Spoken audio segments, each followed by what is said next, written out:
வாழ்த்துக்கள், வணக்கம். பிள்ளையார் புராணம் பகுதி 3. எப்படி?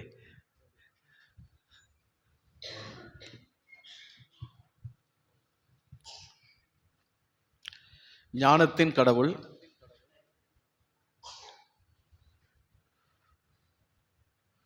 ஞானத்தின் கடவுள்.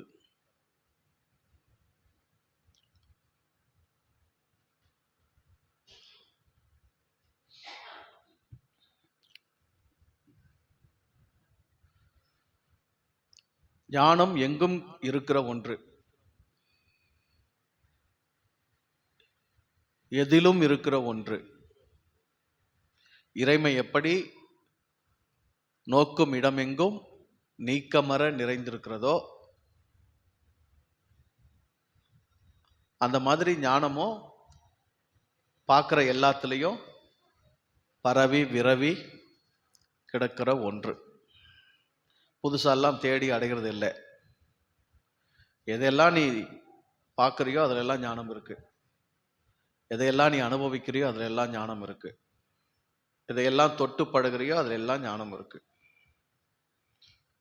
எல்லாமே ஞானம்தான், எல்லாமே ஞானம்தான், எல்லாத்துலேயும் ஞானம்தான். அதனால்தான் ஒரு சிலையை வடித்து அதை தெரு தெருவா வீதி வீதியா ஊர் ஊரா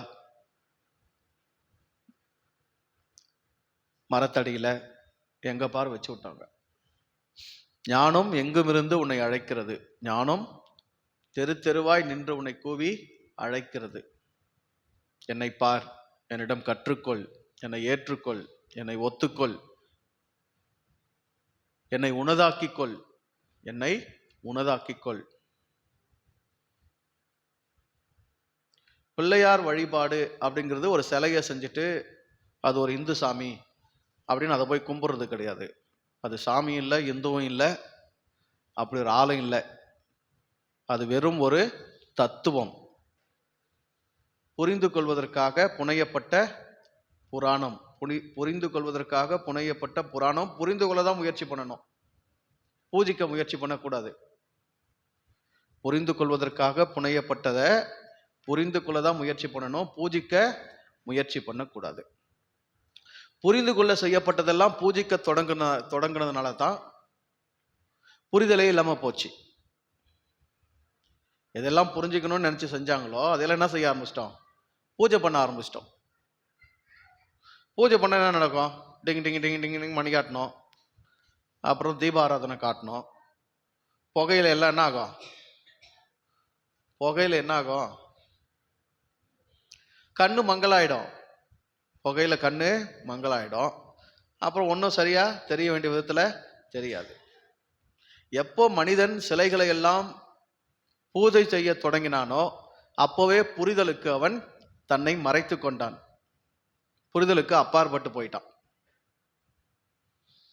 நீ மணி ஆட்டினா அங்க கேட்க வேண்டிய சத்தம் உனக்கு கேட்காது.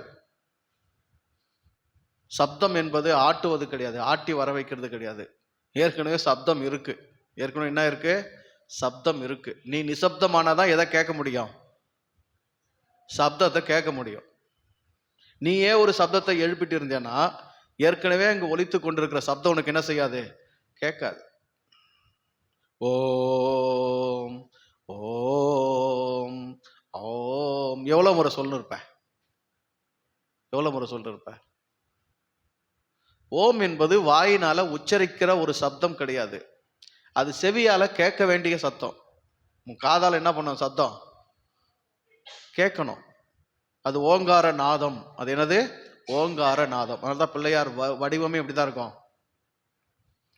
ஓம் வடிவத்துல தான் பிள்ளையார் முக அமைப்பே இருக்கும். அப்படின்னா இந்த சப்தத்தை நீ கேட்கணும், நீ ஒலிக்க கூடாது, உச்சரிக்க கூடாது.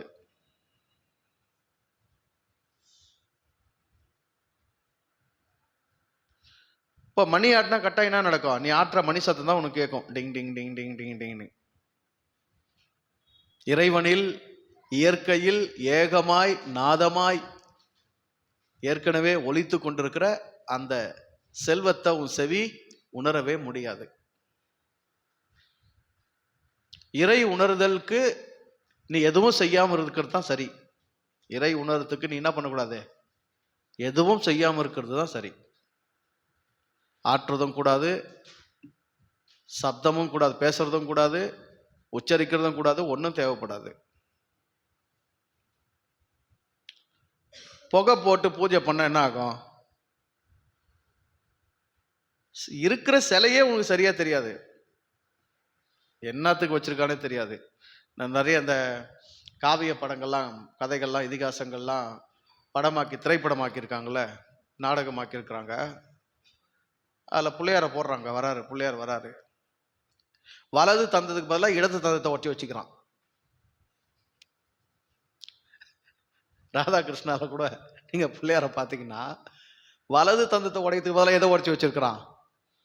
இடது தந்தத்தை உடைச்சி வச்சிருக்கிறான். அப்ப என்ன அழகுல அவன் சிலையை பார்த்துருப்பான், கவனிச்சிருப்பான் பாருங்க.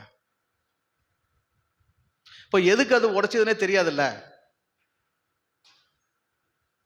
கதையும் தெரியாது, கதையோட பொருளும் தெரியாது. கிறிஸ்தவங்களுக்கு சிலைனாவே தீட்டு, அசிங்கம், விக்கிரகம், பயம் ஆகாது. அதனால அவங்க என்ன பண்ணவே மாட்டாங்க, முதல்ல எதையும் பார்க்கவே மாட்டாங்க. இந்துக்களுக்கு பார்க்க தான் போறாங்க, ஆனா என்ன பண்ணிடுறாங்க? புகை மூட்டிடுறாங்க. தீபாராதனை கருப்பா புகை கட்ட என்ன ஆகும்? கருவறையில பாத்தீங்களா கடவுள் செல்லாம் எப்படி இருக்கும்? கருப்பா ஆயிட்டு இருக்கும். அது கருப்பா தான் இருக்கும்.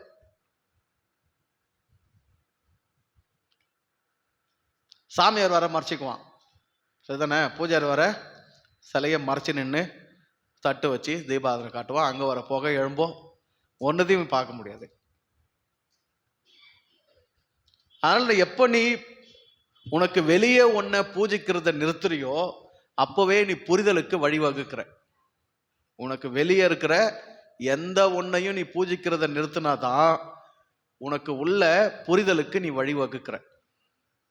அது வெளியே யாரால செய்யப்பட்ட சிலையா இருக்கட்டும், இல்லை இறைவனாலேயே படைக்கப்பட்ட இயற்கையா இருக்கட்டும், எழுதப்பட்ட காவியங்களா இருக்கட்டும், வேதங்களா இருக்கட்டும், புனையப்பட்ட புராணங்களா இருக்கட்டும், இயற்றப்பட்ட இதிகாசங்களா இருக்கட்டும், உனக்கு வெளியே எதையும் நான் பூஜிக்க மாட்டேன் அப்படின்னு என்னைக்கு நீ முடிவுக்கு வரையோ அப்போ நீ புகையிலிருந்து தப்பிக்கிற, உனக்குள்ள புரிதலுக்கு வழிவகுக்கிற.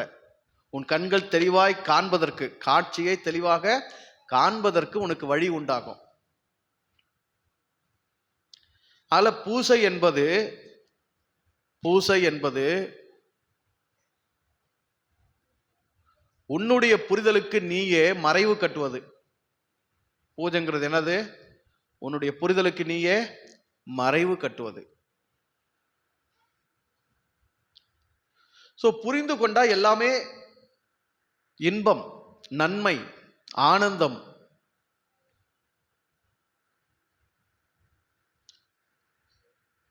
அதனால இந்த பிள்ளையார் தத்துவம் ஞானார்த்தமானது. அதை தத்துவார்த்தமா தான் புரிஞ்சுக்கணும்.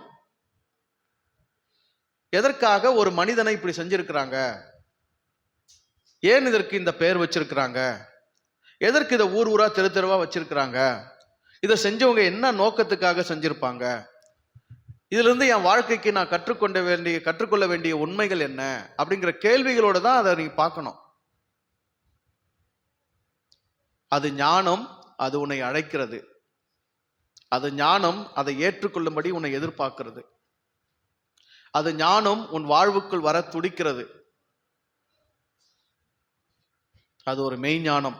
அது ஒரு மெய் ஞானம். எது? பிள்ளையார் சிலை தத்துவம். அது ஒரு மெய் ஞானம். அது உன் வாழ்க்கைக்கு ஒரு புதிய பரிணாமத்தை, புதிய வெளிச்சத்தை கொடுக்கக்கூடியது. பொதுவா நாம அரிது மானிடராய் பிறத்தல் அரிது, இதை ரொம்ப காலமா சொல்லி பழகிட்டோம், சரிதானே? அரிது மானிடராய் பிறத்தல் அரிதுன்னு சொல்லி பழகிட்டோம். ஆனா எப்படி சொல்லணும் இத? அரிது பொன்ராஜாய் பிறத்தல் அரிது. உங்க பேரை சொல்லி நீங்க சொல்லுங்க, நல்லாதான் சொல்லுங்களா உங்க பேர் சொல்லி. என்ன இதுதான் உண்மை. மானிடராய் கூட மறுபடியும் பிறக்க உங்களுக்கு வாய்ப்பு உண்டு. உண்டா இல்லையா? மானிடராய் மறுபடியும் பிறக்க உங்களுக்கு வாய்ப்பு உண்டு. ஆனா என்னத்துக்கான வாய்ப்பு மட்டும் மறுபடியும் இல்லை?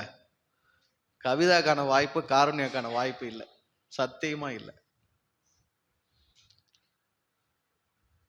இந்த பெயருக்கு, இந்த உருவத்துக்கு, இந்த அமைப்புக்கு, இந்த மனதிற்கு, இந்த அறிவுக்கு, இந்த அடையாளங்களுக்கு இதுவே கடைசி. இதுவே கடைசி. அதனால இதை விட அரிது வேறொன்று இல்லை.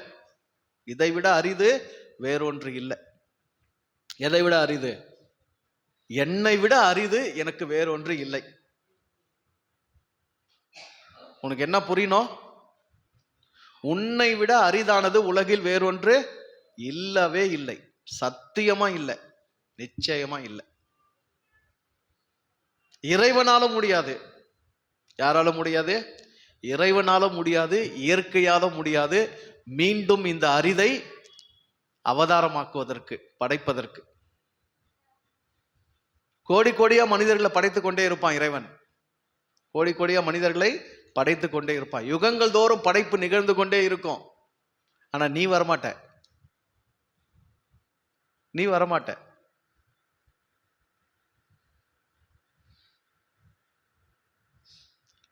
பிள்ளையார் மாதிரி ஒரு சாமி உலகத்துல கிடையாது. அது போல இன்னொன்னு கிடையாது. அந்த மாதிரி ஒரு பெரிய வயிறை வச்சுன்னு, யானை தலையை வச்சுன்னு, உடஞ்சி போன தந்தை ஒன்றும், நீளமான தந்தை ஒன்றும் வச்சுன்னு, 5 கையை வச்சுன்னு, அது அசிங்கமோ அது அழகோ. ஆனா அது மாதிரி இன்னொன்னு கிடையாது. புரிஞ்சுக்க, நீ அசிங்கமோ அழகோ உன்ன மாதிரி இன்னொன்னு கிடையவே கிடையாது. இன்னொரு முறை கிடையவே கிடையாது நீ.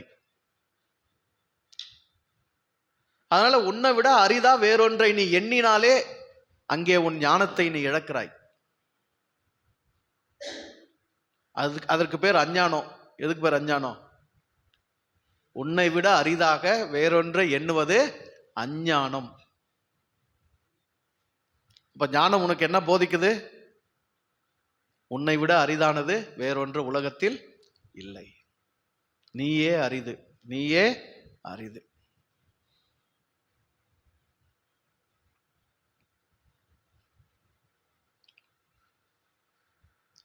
பிள்ளையார் என்னும் இந்த சிலை தத்துவம் இறைவனுடைய முழுமையும் மனிதனுடைய முழுமையும் விளக்கி காட்டக்கூடியது. அல்லது மனிதன் இறைநிலைக்கு, தெய்வத்தன்மைக்கு தன்னை உயர்வதை உணர்த்தி காட்டுவது. சிறப்பம்சமாக அது செய்யப்பட்டிருக்கிறது. பஞ்சபூதங்கள் இறைமையின் தன்மையை சுட்டி காட்டுவதாக அங்கு விளங்குகிறது. 5 கைகளும் பஞ்சபூதங்களை உணர்த்துகிறது. 5 கருவிகள் மனிதனை தெய்வத்தன்மைக்கு உயர்த்துகிற பக்குவத்தை ஊட்டுகிறது. ஒரு கையில் கோடரி, பந்த பாசம் என்னும் மாய வலையை அறுப்பதற்காக. ஒரு கையில் தாமரை, இந்த உலகத்திலே நீ வாழ வேண்டிய முறையை உனக்கு விளக்குவதற்காக. எல்லாத்தையும் அனுபவி, எல்லாத்தோடும் இரு, எல்லாரோடும் உறவாடு. ஆனா நீயாகவே இரு. உன் தனித்தன்மையை இழக்காத. எதிலையும் மூழ்கி போகும் அளவுக்கு, உன்னை இழந்து மூழ்கி போகும் அளவுக்கு, நீயே காணாமல் போகும் அளவுக்கு, உன்னையே தொலைத்து விடும் அளவுக்கு எதற்குள்ளாகவும் நீ போகாத.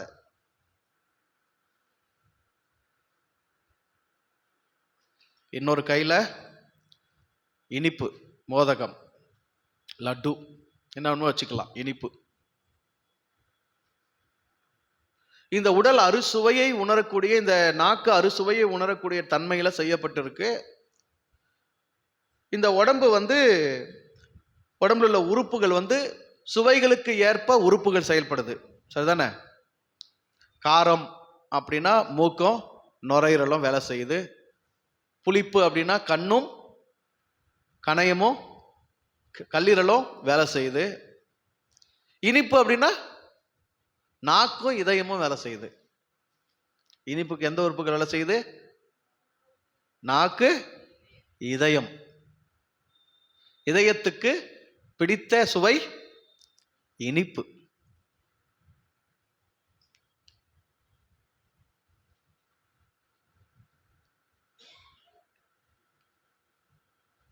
இனிப்பை யாருக்கு சாப்பிட முடியும்? குழந்தைங்களுக்கு தான் இனிப்பை சாப்பிட முடியும். இனிப்பை யார் அதிகமா சாப்பிடுவாங்க? இனிப்பு யார் அதிகமா சாப்பிடுவாங்க? குழந்தைங்க சாப்பிடுவாங்க. குழந்தைங்களுக்கு எப்பவுமே என்ன பிடிக்கும்? இனிப்பு பிடிக்கும். பெரியவங்களுக்கு இனிப்பு பிடிக்கும். யாருக்கு? மகிழ்ச்சியா இருக்கிறவங்களுக்கு மட்டும்தான் இனிப்பு பிடிக்கும். கோபமா இருக்கிறவங்களுக்கு காரம் மட்டும்தான் பிடிக்கும். கோபமா இருக்கிறவங்களுக்கு என்ன பிடிக்கும்? காரம் மட்டும்தான் பிடிக்கும்.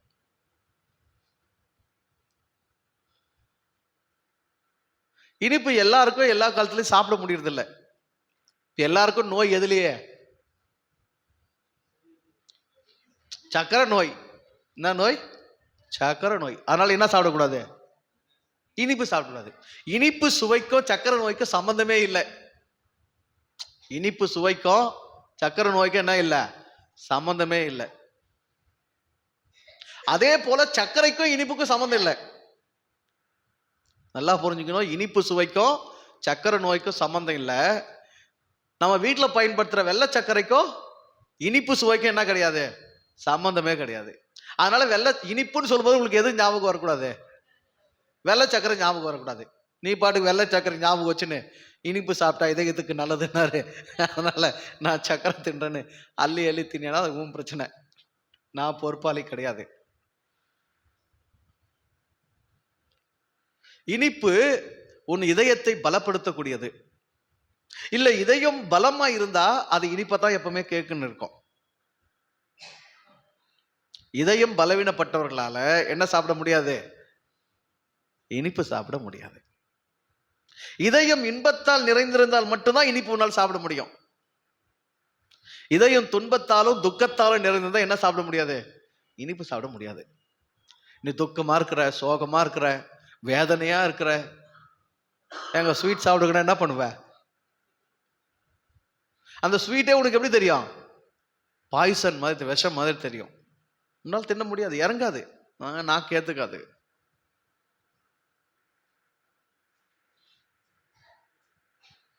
அப்ப ஏன் ஒரு கையில இனிப்பை கொடுத்து வச்சாங்க? நீ எப்படி இரு, வாழ்க்கை எப்படிப்பட்டது? இன்பமயமானது. வாழ்க்கை இன்பமயமானது, இனிமை நிறைந்தது. உன் இதயம் பலவீனப்பட்டதல்ல. உன் இதயம் பலவீனப்பட்டதல்ல. இதயத்தின் பலம் அது இன்பத்தில் திளைப்பதில் இருக்கிறது. இதயத்தின் பலம் எதில் இருக்கு? அது இன்பத்தில் திளைப்பதில் இருக்கிறது. இன்பமா இருக்க இருக்க இதயம் என்ன ஆகும்? பலப்படும். அதுக்கு ஊட்டச்சத்து எதுதான்? இன்பம் தான் இதயத்தின் ஊட்டச்சத்து. இன்பத்துக்கு ஊட்டச்சத்து எது? இனிப்பு. இனிப்புனா வெறும் நீங்க பலகாரம் மட்டும் நினைச்சுக்காதீங்க. எல்லாவற்றிலும் உள்ள இனிமையை காண்பது இனிப்பு. எல்லாவற்றிலும் உள்ள இனிமையை காண்பது இனிப்பு. இனிக்கணும். செந்தமிழ் நாடு என்னும் போதினிலே இன்ப தேன் வந்து பாயுது காதினிலே. அந்த அந்த விருட்சத்தின் கனி பார்வைக்கு இன்பமும், பார்வைக்கு இன்பமும், புசிப்புக்கு ஓஹோ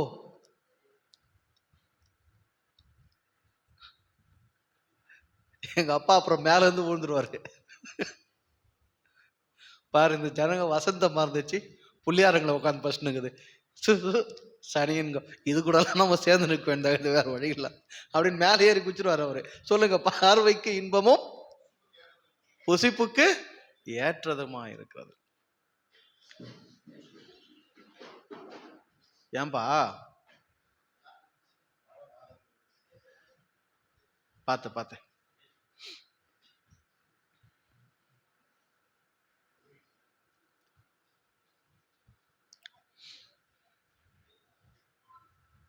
ரெடியா? ஐம்புலன்களுக்கும் என்ன தேவைப்படுது? இன்பம் தேவைப்படுது. ஐம்புலன்களால என்ன முடியுது? இன்பம் நுகர முடியுது. கண்ணுக்கும் இன்ப காட்சி, காதுக்கு இன்ப கேள்வி, மூக்குக்கு இன்ப நுகர்வு, நாவுக்கு இன்ப சுவைப்பு. இப்போ உலகத்துல எல்லா படைப்புகளையும் இறைவன் என்ன வச்சிருக்கிறான்? இனிமையை வச்சிருக்கிறான், இன்பத்தை வச்சிருக்கிறான், அழக வச்சிருக்கிறான். உனக்கு எனக்கும் வாழ்வதற்கு ஒரு சந்தர்ப்பத்தை இறைவன் அழகா கொடுத்திருக்கிறான்.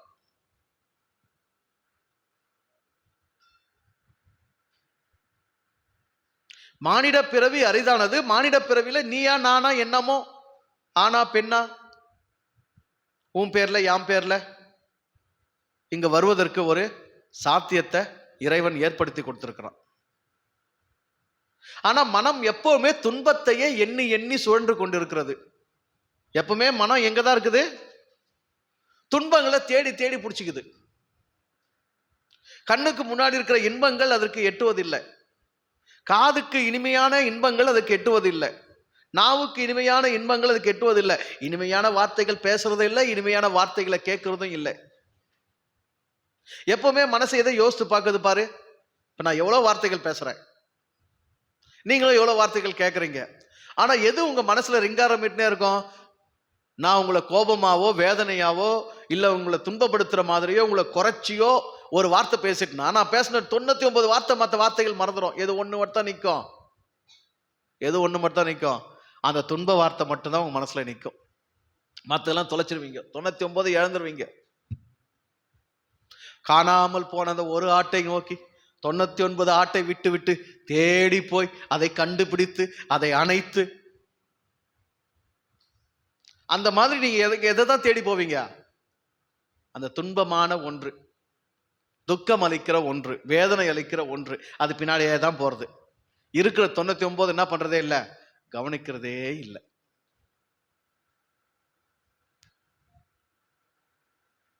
வாழ்க்கை இன்பத்திற்காக கொடுக்கப்பட்ட ஒரு வாய்ப்பு. இயற்கை முழுவதும் இன்பமயமாகவே இருக்கிறது. இயற்கை முழுவதும் இன்பமயமாகவே இருக்கிறது.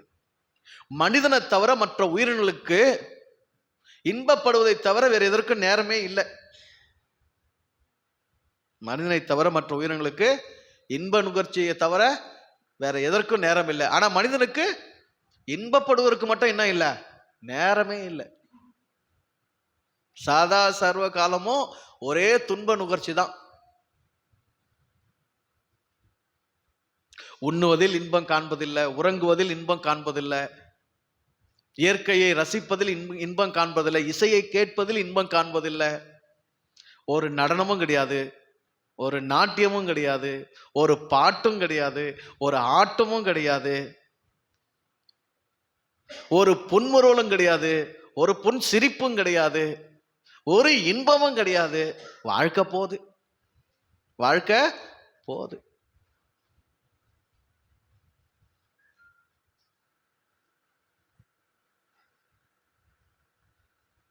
ஏன்னா இன்பத்தின் தேவையை நாம உணர்ந்திருக்கவில்லை. இன்பத்தின் தேவையை நாம உணர்ந்திருக்கவில்லை. இன்பம் நமது இலக்காகவும் இல்லை. இன்பம் நமது இலக்காக இல்லை. ஏன்னா இலக்குகளை நம்ம வேற எதோ வச்சுன்னுக்கிறோம். நான் டாக்டர் ஆவேன், லட்சியம் தானே, லட்சியம் தானே.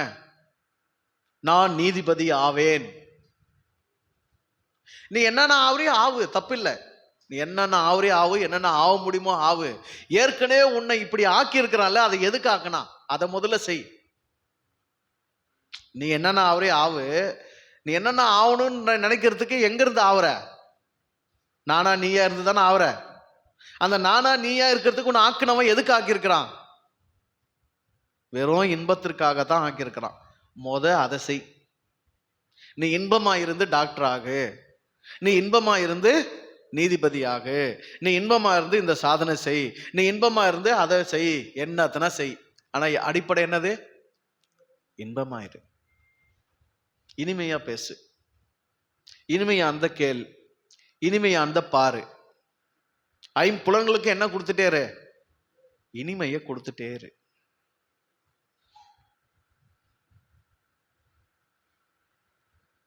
இயற்கையில் பேதங்கள் இல்லை, இன்பத்திலும் பேதங்கள் இல்லை, இனிமையில் பேதங்கள் இல்லை.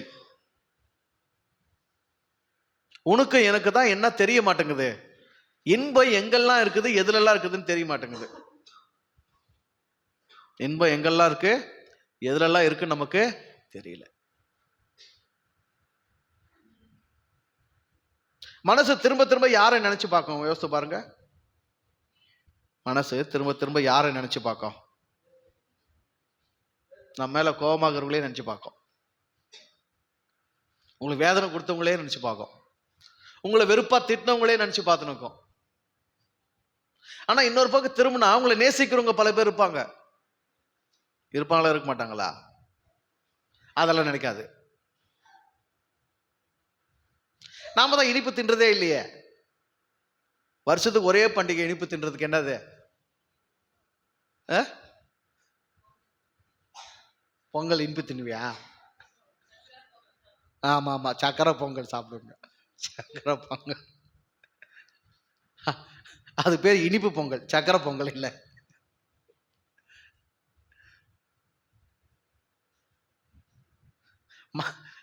ஒவ்வொருத்தருக்கும் ஒவ்வொரு பண்டிகை இருக்கு தானே. நார்த் இந்தியாக்காரனுக்கு தீபாவளி, சவுத் இந்தியாக்காரனுக்கு அதுவும் மத சார்பா போனா, மத சார்பா போனா கிறிஸ்தவங்களுக்கு இனிப்பு தின்னு எந்த பண்டிகை? கேக் தான் சாப்பிடுவோம். நாங்க என்ன சாப்பிடுவோம்? கேக். கிறிஸ்டியன் சீல ஆரம்பிக்குதுல, கேக்கு சீல ஆரம்பிக்குதுல. Christians will eat cake.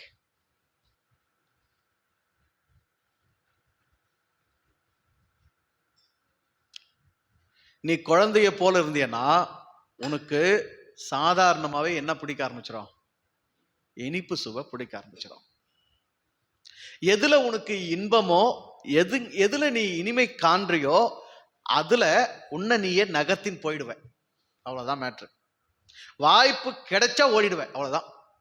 குழந்தைங்களாம் பார்த்தியா, நீ அடிச்சு பிடிச்சி உட்கார வச்சு படி எழுது, அதுக்கு அது பிடிக்கலன்னு வச்சுங்க, அதுல அதுங்களுக்கு இன்பம் இல்லைன்னு வச்சுங்க, எப்படியாவது வாய்ப்பு கிடைக்குமா அந்த சனியை எழுந்து சமையல் அரைக்கங்கன்னா போமான்னு பார்த்துன்னே இருக்கும்.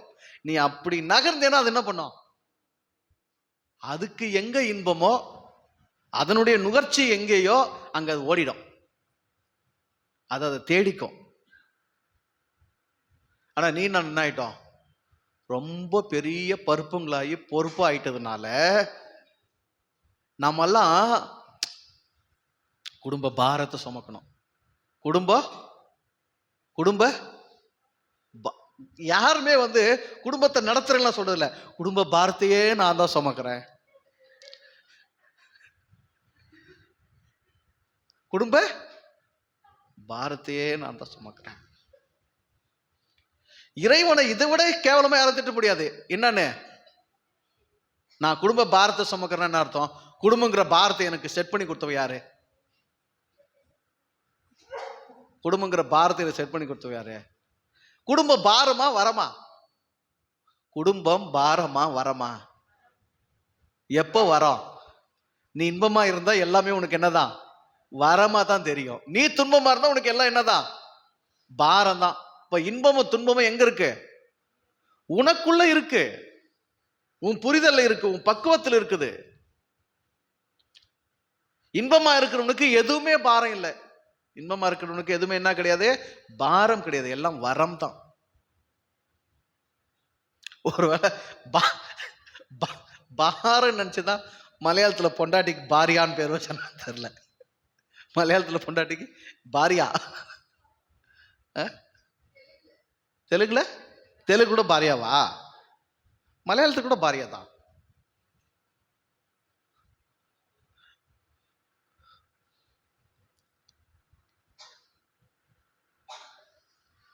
நான் பாரமா இருக்கிறேன், நானு பாரமா இருக்கிறேன், என் வாழ்க்கை எனக்கு பாரமா இருக்குது, என் குடும்பம் எனக்கு பாரமா இருக்கு, என் வேலை எனக்கு பாரமா இருக்குது, என்னுடைய வருமானம் எனக்கு பாரமா இருக்குது, என்னுடைய செயல்கள் எனக்கு பாரமா இருக்கு அப்படின்னா கொஞ்சம் நிதானி. உன் வாழ்க்கை கவனிக்கப்பட வேண்டிய கட்டத்தில் இருக்கு. உன் வாழ்க்கை எங்க இருக்கு? சுகர் டெஸ்ட் பண்ணணும். உனக்கு என்ன டெஸ்ட் பண்ணணும்? சுகர் டெஸ்ட் பண்ணணும்.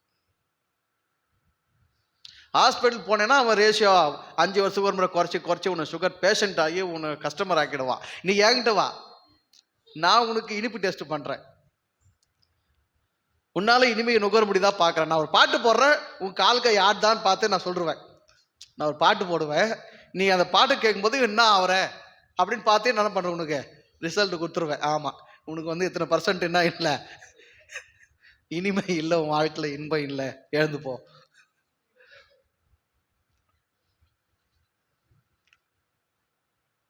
நல்லா புரிஞ்சுக்கணும், வாழ்க்கை ரொம்ப லகுவா வாழணும். வாழ்க்கையில பாரம் என்பதே இல்லை. வாழ்க்கையில் என்ன இல்லை? பாரம் என்பதே இல்லை. அதுதான் ஞானம் அடைந்த இந்த மனுஷனுக்கு எப்பவுமே கையில இனிப்பு இருக்கு. ஞானம் அடைந்த இந்த மனுஷனுக்கு கையில என்ன இருக்கு? எப்பவுமே இனிப்பு இருக்கு. அப்ப நீ அடைய வேண்டிய ஞானம் என்ன? வாழ்க்கை பாரமானது இல்லை, அது லகுவானது, அது லேசானது, அது இனிமையானது, அது இன்பமானது.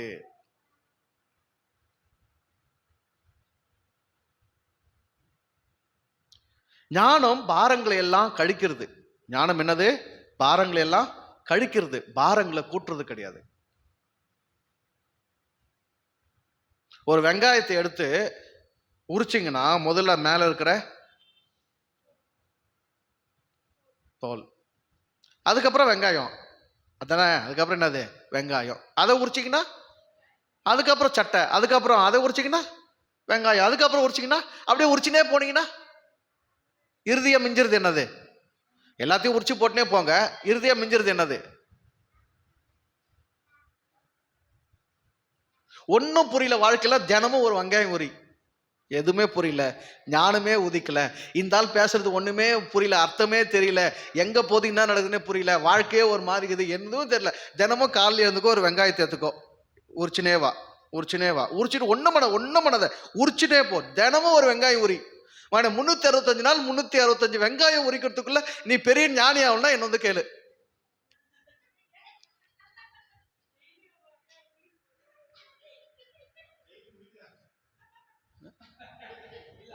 அந்த உரி வேற.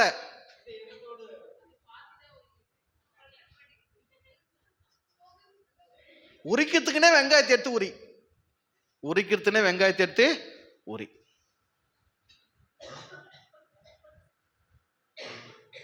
இந்த உடல் ஒரு வெற்று காயம். இந்த உடல் ஒரு வெற்றிடத்துக்கு சொந்தமான காயம். ஆனால் இந்த உடம்பு என்னதான்? இந்த உடம்பு என்னதான்? ஒரு வெங்காயம் தான். இந்த உடம்புக்கு தான் அடையாளப்படுத்துறதுக்கு ஒரு பேர் வச்சிருக்கிறான், பொன்ராஜ். பொன்ராஜ் யாரு? வெங்காயம். பொன்ராஜ் யாரு? பொன்ராஜ் யாருங்க? வெங்காயம். என்ன வெங்காயம் சொல்றதுக்கு உனக்கு அப்படியே வீரமா இருக்கும். ஆனா என்ன வரணும் உனக்கு? சசிகுமார் வெங்காயம் சொல்றதுக்கு என்ன வரணும்? என்ன வெங்காயம் சொல்லி எப்படி வரும் சத்தம்? வரும் தானே? எல்லாரும் இங்க யார் தான்? வெங்காயம் தான். அவ்வளவுதாங்க. இந்த பாட்டு ஒன்று, நான் ஒரு முட்டாளுங்க, நல்லா படிச்சவங்க 4 பேரு சொன்னாங்க, நான் ஒரு முட்டாளுங்க. நான் வரிக்கல, நான் ஒரு வெங்காயம். கரெக்டா? நான் அதுவே நான் ஒரு வெங்காயம், நான் ஆன்மீக ஜீவன், நான் ஒரு வெங்காயம். எல்லாத்துலயும் சொல்லும். சும்மா ஒரு இடத்துல சொல்லக்கூடாது, எல்லா வரிக்கு பின்னாடி என்ன வரணும்? நான் ஒரு வெங்காயம். என் பேருங்கிற அடையாளம், என் பெற்றோருங்கிற அடையாளம், என் ஊருங்கிற அடையாளம், என் படிப்புங்கிற அடையாளம், என் திறமைங்கிற அடையாளம், என்னெல்லாம் இருக்குது எல்லாத்தையும் உரிச்சுனே வாங்கலாம். எல்லாத்தையும் உரிச்சுனே வந்தா கடைசியில் நிற்கிறது என்னதான்?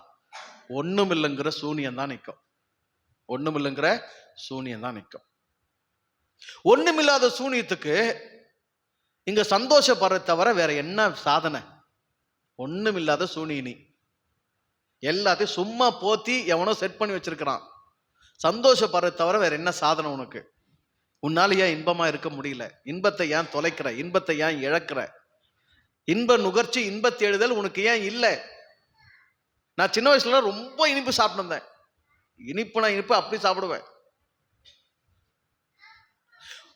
ரொம்ப பருப்பாகி பொறுப்பான பாருங்க.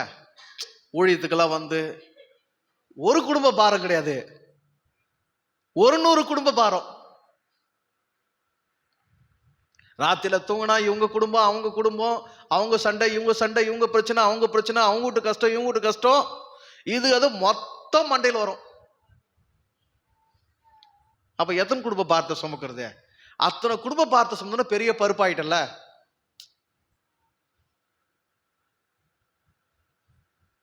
இனிப்பு சுவையே அற்று போச்சு. இனிப்பே கேட்கல. ரொம்ப வருஷங்களுக்கெல்லாம் அப்புறம், ரொம்ப வருஷங்களுக்கு அப்புறம் இப்பதான் இனிப்பே சாப்பிட்றேன் நான். என் நாக்கு இப்பதான் என்ன கேக்குது? இனிப்பே கேக்குது. இன்பத்துக்கு தூரமானால் நீ ஞானத்துக்கே தூரம் ஆயிடுவ, இறைவனுக்கே தூரம் ஆயிடுவ. இன்பத்துக்கு தூரமானால் நீ ஞானத்துக்கும் ஞானத்தின் கடவுளுக்கும் தூரமாக்கி விடுவாய். இறைவன் லேசானவன். இறைவன் எப்படிப்பட்டவன்? லேசானவன், ரொம்ப எளிமையானவன், ரொம்ப எளிமையானவன். அவனுக்கு பகட்டு கிடையாது. இறைவனுக்கு என்ன கிடையாது? பகட்டு கிடையாது, பந்தா கிடையாது.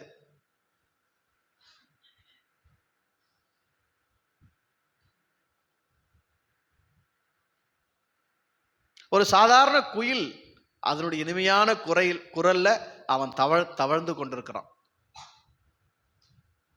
ஒரு சின்ன புழு அது நெலிஞ்சி நெலிஞ்சி நெலிஞ்சி போறதுல அந்த நெளிவுல அவன் தவழ்ந்து கொண்டிருக்கிறான்.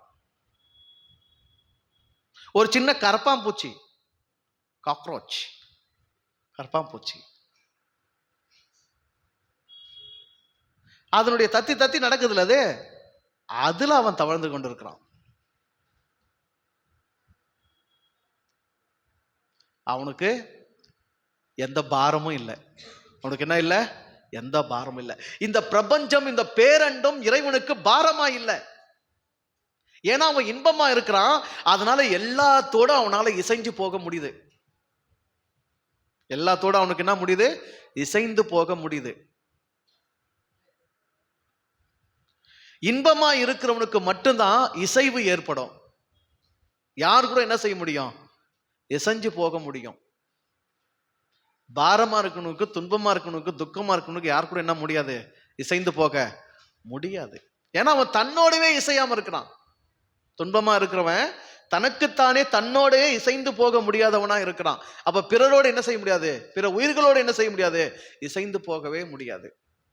இறைவன் கோடிக்கணக்கான உயிர்களோடு இசைந்து வாழ்ந்து கொண்டிருக்கிறான், இசைவாக வாழ்ந்து கொண்டிருக்கிறான். 84 லட்சம் உயிர் வகைகளோடு அவன் இசைவாக வாழ்ந்து கொண்டிருக்கிறான். பிரபஞ்சத்தின் அத்தனை இயக்கங்களிலும் இசைவாக இருக்கிறான். அப்ப எவ்வளவு இன்பமா இருக்கணும், எவ்வளவு கொண்டாட்டமா இருக்கணும் சொல்லுங்க. எவ்வளவு இன்பமா இருக்கணும், எவ்வளவு கொண்டாட்டமா இருக்கணும்.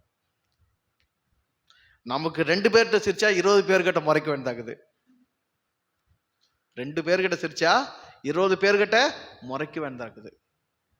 2 பேர்கிட்ட சிரிச்சு பேசினா 20 பேர்கிட்ட கோபமா பேச வந்திருக்குது. இசைவு இல்லை. இன்பத்தில் பிறப்பது இசை, இயல்பில் பிறப்பது இசை, இயற்கையில் பிறப்பது இசை, இறைமையில் பிறப்பது இசை. இசை எங்க பிறக்கும்? இன்பத்துல பிறக்கும், இதயத்திலிருந்து பிறக்கும். இதய துடிப்பே என்னதான்? இதய துடிப்பு என்னதான்? ஒரு இசைதான். அதற்கு நிகரான ஒரு இசை உலகத்துல இல்லை. உன் சுவாச கதி என்னதான்? ஒரு இசைதான். அதற்கு இணையான இசை உலகத்துல இல்லை. உன் சுவாச கதியும் உன் இதய துடிப்பு உனக்கு இசையா தெரியுதா, இம்சையா தெரியுதா? அதை கவனிச்சா தானே அது இன்பமா இருக்குதா, இசையா இருக்குதா, இம்சையா இருக்குதா? அது மேல என்ன இல்லை? கவனமே இல்லையே.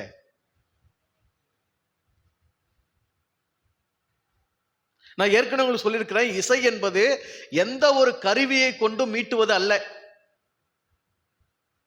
பொதுவா அந்த இசைக்கலைஞர்கள்லாம் ரொம்ப தலகணம் வந்துடும். இசைக்கலைஞர்கள்லாம் என்ன வந்துடும்? ரொம்ப தலகணம் இருக்கும். ஏன்னா அந்த கலை எப்படி, இசைக்கலைஞர்கள் மட்டும் இல்ல, கலைஞர்களுக்கே உரியது என்னது? எப்படி புலவர்களுக்கே உரியது அந்த பெருமை அப்படின்வாங்கல்ல, புகழ். அது போல கலைஞர்களுக்கே உரியது என்னது? கர்வம். ஏன்னா ஒரு 1000 பேரை ஒரு 10,000 பேரை மயக்கிறாங்கல்ல, அப்படி கீபோர்டு அப்படி விரல் கொண்டு அப்படி அப்படி வேணாம் அப்படியே.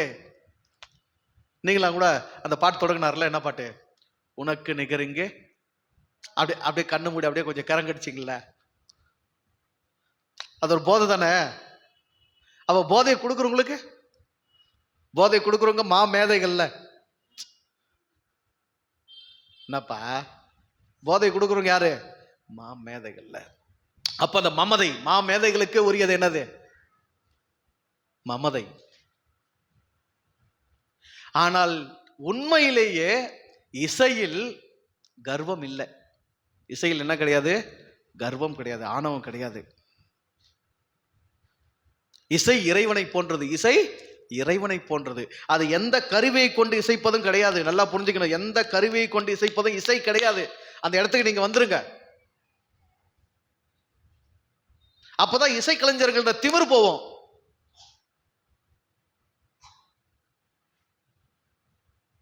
இசை என்பது இறைவன் எவ்வாறு உன் உடலில் புகுந்து உன்னுடைய அசைவுகளுக்கெல்லாம் இசைவாய் தன்னை விட்டு கொடுத்து நகர்ந்து கொண்டிருக்கிறானோ, அதுபோல உன்னுடைய வாழ்வு இந்த உலகத்தில் அனைத்து அசைவுகளுக்கும் ஏற்ப இசைவாக போவதுதான் இசை. நீ இசைவா போலனா என்ன கிடையாது?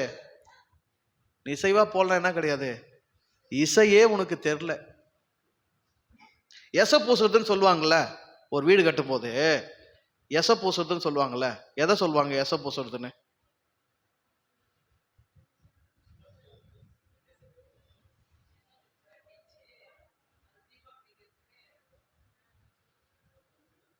ஒரு செங்கல் இன்னொரு செங்கல்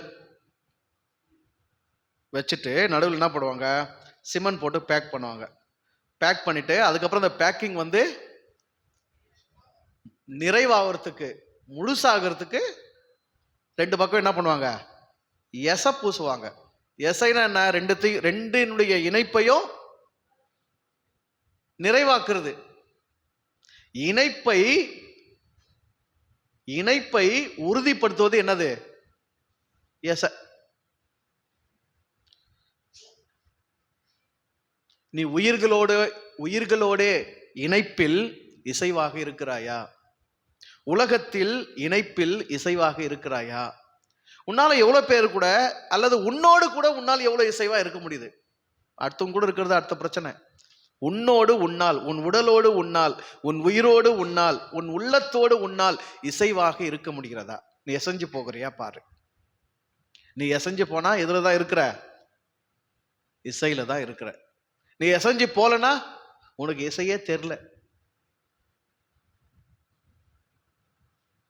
இசை எப்படி எழும்புது? ஒரு வாத்திய கருவிலிருந்து இசை எப்படி எழும்புது?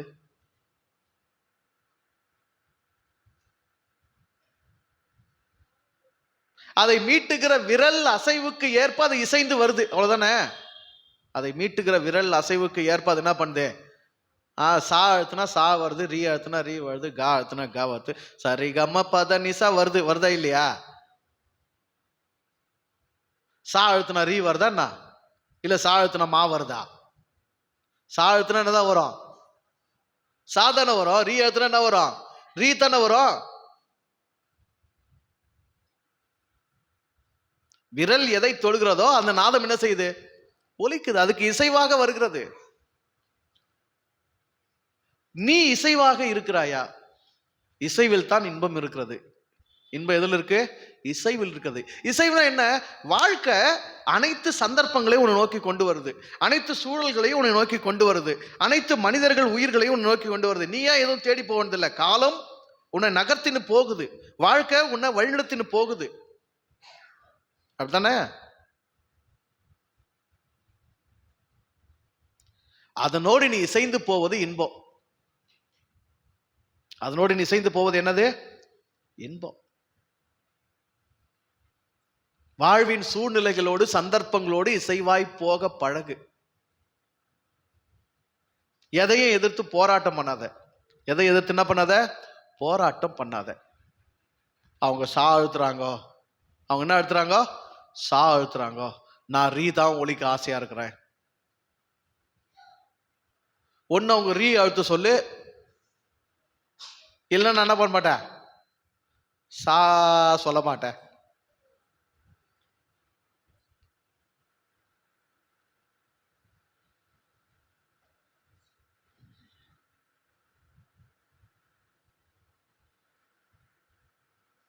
எல்லா உயிர்களும் இல்ல எல்லா மனிதர்களும் இறை சித்தத்திலேயே இங்க இயங்கல. சரிதானே? எல்லா மனிதர்களும் எதுல இயங்கல? இறை சித்தத்திலேயே இயங்கல. சுய விருப்பமும் இங்க என்ன பண்ணுது? வேலை செஞ்சுட்டு தான் இருக்கு, செயல்பட்டு தான் இருக்குது. சுய விருப்ப செயல்பாடு நகர்ந்து கொண்டு தான் இருக்குது. ஆனா இறை இசையாக இல்லாம தனித்து போயில்ல. எந்த உடம்புல இருந்தோம் கடவுளுடைய செயல், கடவுளுடைய விருப்பத்தின்படி செய்யலன்னு எந்த கணத்தை விட்டு அந்த உயிர் என்ன செய்தில்ல, வெளியே போகல. அதுலேயும் இசைவாகத்தான் அது இருக்கிறது. உலகத்தின் இயக்கத்தை புரிந்து கொள், உலகத்தின் இயக்கத்தை புரிந்து கொள், பிரபஞ்சத்தின் இயக்கத்தை கவனி, இரவு பகலை கவனி, இரவில் வருகிற சுடர்களை கவனி, பகலில் வருகிற சுடரையும் கவனி, இயக்கம் எப்படி இயங்குறதுன்னு கவனி, சில உயிர்களை கவனி, வாழ்க்கையை கவனி, நிதானி. இது இப்படிதான் போகுது, இணைஞ்சு போ, இசைஞ்சு போ. நீ இசைவாக இருப்பதில் தான் இன்பம்.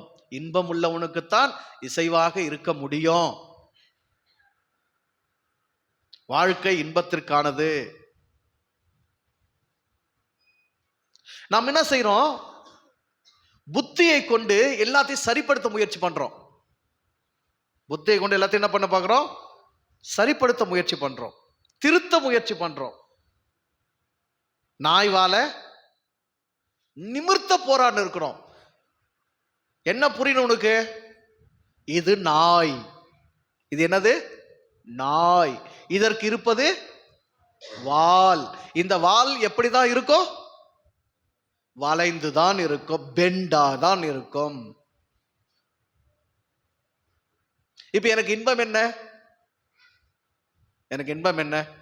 நாய் வாழை பிடிச்சி நீவி நீவி நீவி எண்ணெல்லாம் போட்டு தடவி அது அப்படியே நேரா உருவி நேரா உருவி நேரா உருவி நேராக்குறேன். நாய் வாழை மட்டும் நேராக்கிட்ட அப்படி ஒரு சந்தோஷ சாதனை. எப்ப ஆக்குவ? எப்ப ஆக்குவ?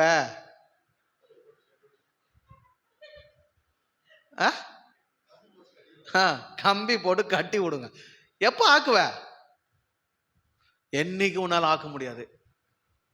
என்னைக்கு ஆக்க முடியல உனக்கு என்ன இல்லை? என்னைக்கும் இன்பமே இல்லை. தினமும் துன்ப போராட்டம் தான். ஏன்னா என்ன பண்ணுகிற? என்ன பண்ணுகிற? என்ன பண்ணுகிற? இந்த நான் பண்ணுகிறேன் அதே தான். இப்ப நான் பண்ணுகிறல, நாய் வாழை நேராக்கிறதுக்கு உங்ககிட்ட போய் என்ன பண்ணுகிற? என்ன பண்ணுகிற? பதில் சொல்லுண்ணா. ஆகும் ஆகும். நான் பாட்டுக்கு வந்தனா உட்காந்தனா ஏன் இன்பத்துக்கு என்ன பேசணுமோ பேசி தள்ளிட்டு போனேன்ல, அதை விட்டு உங்ககிட்ட வந்து என்ன பண்ணுகிறேன்னா என்ன வரும்? நாய் வாழை நிமித்த முடியாது. இது இயற்கை, இது இறைமை. எது நாய் வாழை நிமித்த முடியாதுன்றது இறை ஞானம். அதனதன் இயல்பிலேயே புரிந்து கொள்வதுதான் இறை ஞானம். நல்லா புரிஞ்சுக்கோங்க. அதனதன் இயல்பிலேயே புரிந்து கொள்வதுதான் இறை ஞானம். அதற்கு எதிரானது எல்லாம் என்னதான்? அஞ்ஞானத்தின் போராட்டம் தான். இரவொன்று இருந்தால் பகல் ஒன்று வரும், பகல் ஒன்று இருந்தால் இரவொன்று வரும். இது இயற்கை நியதி. ஏன் பகல் வந்துச்சு, ஏன் ராத்திரி வந்துச்சு? ராத்திரி வந்தா எனக்கு சந்தோஷமா இல்லை, பகல் வந்தா எனக்கு துக்கமா இருக்குது.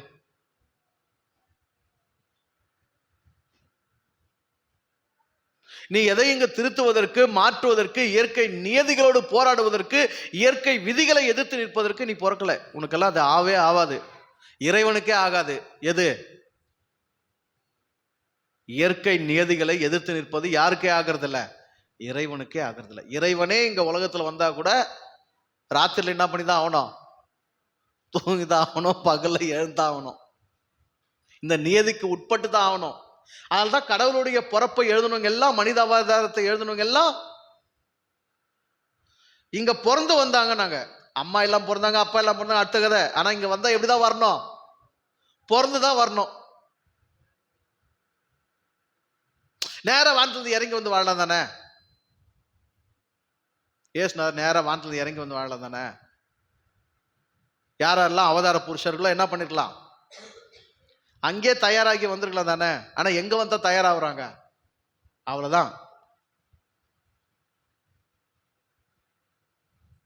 இயற்கையின் நியதிகளுக்கும் விதிகளுக்கும் இசைவாக செல்வதே இனிமை, இசைவாக வாழ்வதே இன்பம்.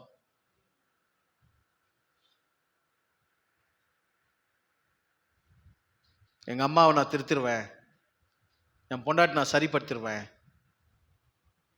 என் பிள்ளைங்களை நான் இப்படி ஆக்கிடுவேன். இயல்பை கவனி. இயல்பை கவனிக்கிறதுக்கு மட்டும் தான் உனக்கு இங்க வாய்ப்பு. அது கூட எதுக்காக கவனிக்கிறது? இது என்னது, இது கூட நம்ம எப்படி எசைஞ்சு போறதுன்னு தெரிஞ்சுக்கிறதுக்காக கொஞ்சம் கவனிக்கணும், அவ்வளவுதான். நீ இது என்னது, இது பொறுப்பு என்ன எடுத்து வந்துக்குது, இதுக்கு எது பிடிக்குது, இது எதுல லைக்குது, இது கூட நம்ம எப்படி எசைஞ்சு போறது, அவ்வளவுதான் மேட்ரு. புத்தியை கொண்டு திருத்தவோ மாற்றவோ சரிப்படுத்தவோ உனக்கு என்ன இல்லைங்க, வல்லமை கொடுக்கப்படவில்லை. வாழ்க்கைய ஒவ்வொரு நொடியையும் ஒவ்வொரு கணத்தையும் இன்பமாக கொண்டு போ. எவன் ஒருவன் மாய பந்த பாச வலைகளை அறுக்கிறானோ, எவன் ஒருவன் தாமரை போல எதிலும் ஒட்டாமல் உறவு கொண்டு வாழ்கிறானோ, எவன் ஒருவன் இன்பத்தை மட்டுமே எப்பொழுதும் நுகர்ந்து கொண்டிருக்கிறானோ,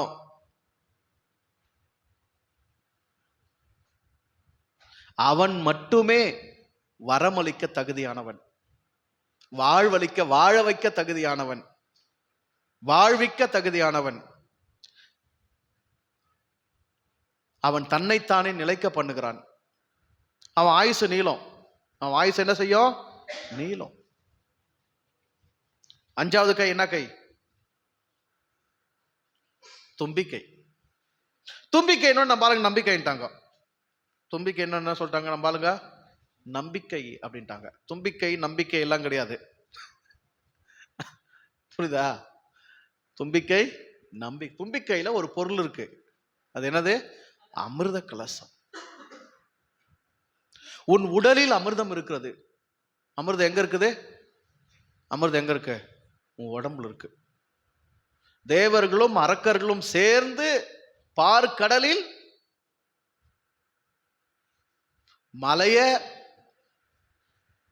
மலைய கொண்டு வந்து நடுக்கடல்ல போட்டு, ஒரு பக்கம் தேவர்கள் ஒரு பக்கம் அரக்கர்கள், வாசுகிங்கிற பாம்பை கயிறாக்கி கடலை கடைஞ்சி மத்து போட்டு, நீங்க தயிரை கடைஞ்சி மோராக்குறீங்களா, அந்த மாதிரி கடலை கடைஞ்சதுனால அதுல இருந்து என்ன உண்டாச்சான்?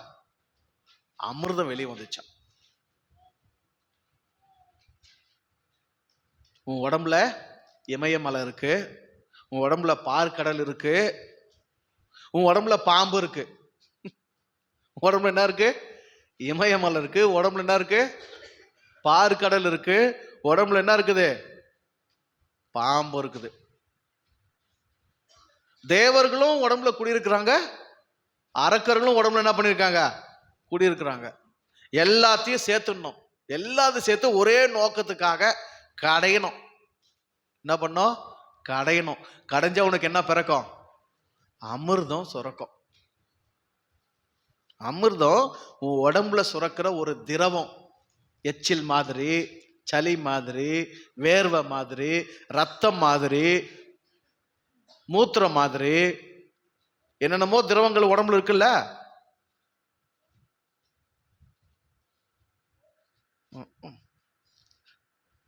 நல்லா விடு, எதிரில் உட்காந்து.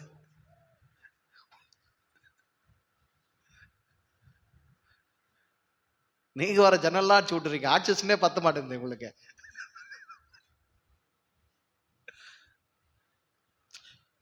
முட்டிலாம் கூட என்ன சுரக்கும்?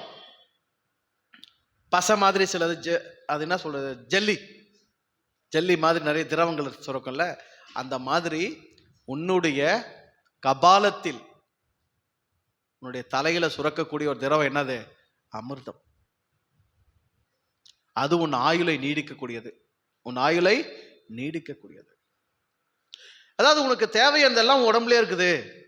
உனக்கு தேவையானதெல்லாம் எங்க இருக்கு? உன்னுடைய உடம்புல. நீண்ட ஆயுள் வேணுமா? உன் உடம்புல இருந்து தான் எடுக்கணும். நீ வெளியே இருந்தாலும் எடுக்க முடியாது.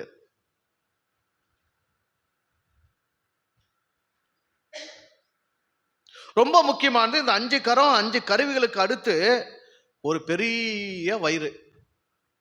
ஒரு பெரிய வயிறு. பாலக நிலை, ஆனா வயிறு பெருசு.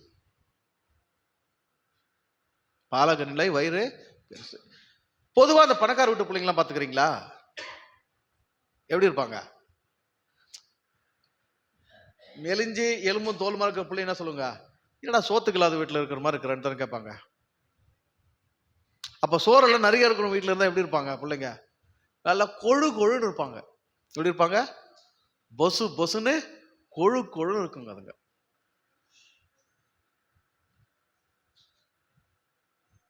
உன் உடலும் உன் மனமும் எப்போதும் எப்படிதான் இருக்கணும்? கொழு கொழுன்னு பொசு பொசுன்னு தான் இருக்கணும். சொங்கி போய் சோம்பி போய் இருக்கக்கூடியவன் நீ இல்லை. நல்லா புரிஞ்சுக்க. நீ எப்படி இருக்கக்கூடாது? சொங்கி போய் சோம்பி போய் இருக்கக்கூடியவன் இல்லை. பெருத்த வயிறு, அந்த வயிறுக்கு பேரு குரு வயிறு. அந்த வயிறுக்கு பேரு என்னது? குரு வயிறு. குரு பெல்லி அதுக்கு பேரு. விநாயகருடைய வயிறுக்கு என்ன பேருங்க? குரு பெல்லி, குரு வயிறு. சக்திகள் அங்க தேக்கம் அடைந்திருக்கிறது. சக்தி அங்க, பிராணசக்தி அங்க தேக்கம் அடைந்திருக்கிறது. அருள் சக்தி அங்க தேக்கம் அடைந்திருக்கிறது. ஞான சக்தி அங்க தேக்கம் அடைந்திருக்கிறது. அறிவு சக்தி அங்க தேக்கம் அடைந்திருக்கிறது. சேமிப்பு இருந்தாதான் என்ன வரும்? சேமிப்பு இருந்தாதான் என்ன வரும்?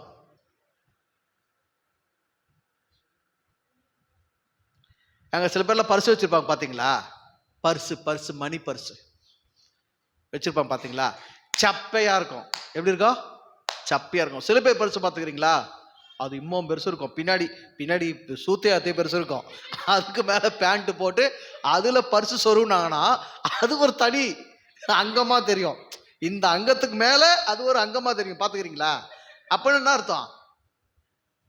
உள்ள பேப்பர் நிறைய இருக்குது. பணம் நினைச்சுக்க போறீங்க.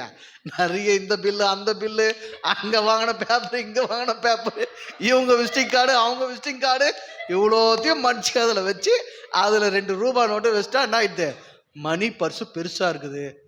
திருடங்கனை பார்த்து கொள்ளையடிச்சுன்னு போனான்னா அவன் திட்டுவான், சனி முடிச்சுவான், இவ்வளோ வெறும் பேப்பரை மடிச்சு வச்சிருந்துக்கிறானே. சேமிப்பு இருந்தா என்ன செய்யும்? பாக்கெட்டு பெருசா தெரியுங்க. துட்டு நிறைய வச்ச பாக்கெட் எப்படிங்க தெரியும்? பெருசா தெரியும். அப்ப சேமிப்பு தேக்கம் அடைகிற இடம் என்ன ஆகும்? வீங்கும். பிராணி கிளியில படிச்சீங்கள, பிராண தேக்கம் என்ன ஆகும்? வீங்கும். பிராண பற்றாக்குறை சுருங்கும். சரியா? இப்ப விரிது வீங்கி இருக்குதுன்னு என்ன அர்த்தம்? வயிறு என்ன பண்ணிருக்க? வீங்கி இருக்குன்னு அர்த்தம். தேக்கம். தான் வாழ்க்கைக்கு தேவையான ஞானத்தை இந்த ஆள் எங்கேயும் போய் வெளியே தேட வேண்டியதே இல்லை. எல்லாத்தையும் எங்க வச்சிட்டான்? தனக்குள்ள தேக்கி வச்சுக்கணும். உனக்கு ஞான சேமிப்பு இருக்கா பாரு. உனக்கு பிராண சேமிப்பு இருக்கா பாரு. உனக்கு அறிவு சேமிப்பு இருக்கா பாரு. சேமிப்புலாம் என்ன செய்யணும்? கடன் வாங்கணும். சேமிப்புலாம் என்ன செய்யணும்? கடன் வாங்கணும். கடன் கிடைக்கலன்னா என்ன செய்யறது? கடன் கிடைக்கலன்னா என்ன செய்யறது? கஷ்டப்படணும், திருடணுமா?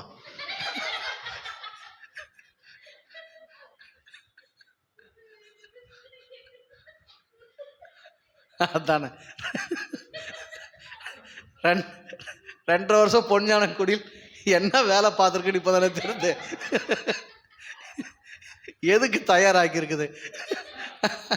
ஒரு நல்ல மனுஷன் சாம திருடுறதுக்குள்ள தயாராகி இருக்குது. கடன் வாங்குறதே வேணான்னு சொல்லின்னு பார்த்தா அடுத்த கட்டம் போய் எடுத்துக்கிறது.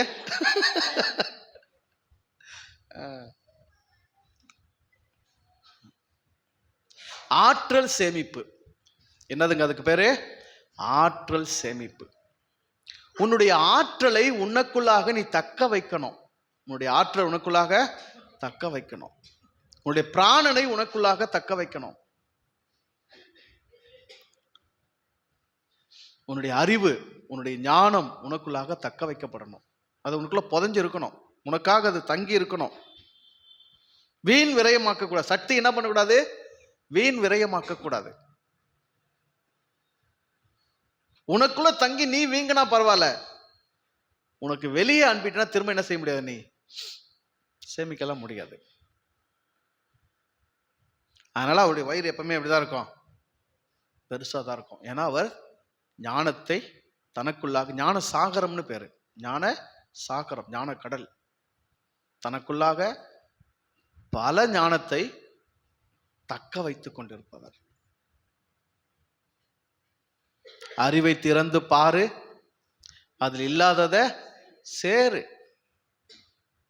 அறிவை திறந்து பாரு, அது இல்லாதத சேரு.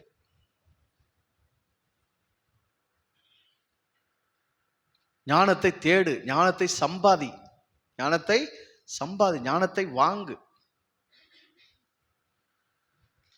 எவ்வளோ தின்னாலும் மலமா போவோம், எவ்வளோ உடுத்தினாலும் துணி நார் நாரா கிழிஞ்சு போவோம், சரிதானே? எவ்வளோ பொருள் பொண்ணுனாலும் இங்க விட்டுட்டு தான் போனோம், எடுத்துட்டு போக வாய்ப்பே கிடையாது. காதருந்த ஊசியும் வராது, வரவே வராது. அப்ப எதுதான் வரும்? உன் ஞானம் வரும், உன் புரிதல் வரும், உன் அறிவு வரும். அதுதான் உன்னுடைய சேமிப்பு, அதுலதான் உன்னுடைய தேக்கம். அதுதான் நீ தேக்க உனக்குள்ள தக்க வைக்கணும். நீ பெரும்பாலும் எதை தக்க வைக்க போராடுங்கிற பாரா?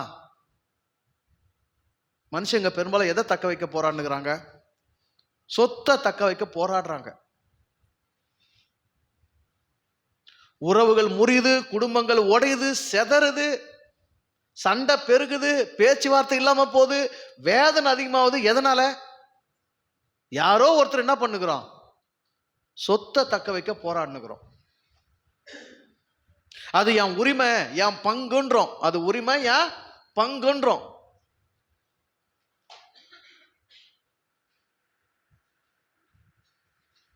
அங்கம் இருந்தா தானே பங்கு அனுபவிக்கிறதுக்கு, அங்கம் இருந்தா தானே அங்க பங்கு அனுபவிக்க முடியும். அங்கமே உன்னை அவுத்து விட்டு போயிடுமே, உன் பங்கெல்லாம் என்ன ஆகும்?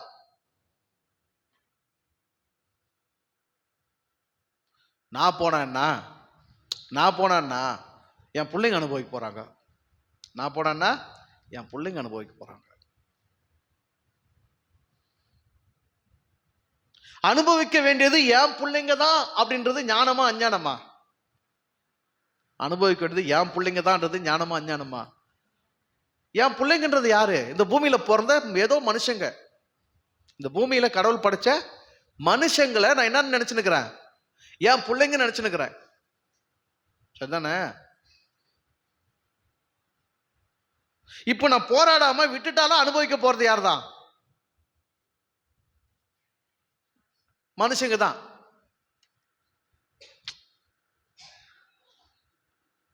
அப்ப இவருடைய மனம் எப்படி இல்லை? மனிதர்கள் அனுபவிக்கட்டும் இல்லை, என் மக்கள் அனுபவிக்கட்டும் இருக்கிற.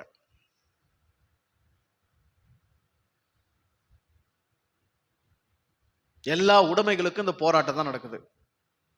எல்லா உடைமைகளுக்கும் இந்த போராட்டம் தான் நடக்குது. எப்பத்திலிருந்து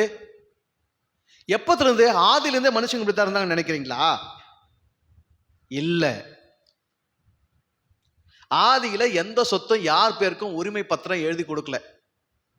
உலகம் பறந்து விரிந்து கிடந்தது. மனிதர்கள் பூமியிலே தோன்றினார்கள், பிறந்தார்கள். எங்கெங்க போனமோ போனாங்க. எதை எடுத்து அனுபவிக்கணும் அதை அங்கங்கே விட்டாங்க. பசிச்சுதா வேட்டையாடினாங்க, சாப்பிட்டாங்க.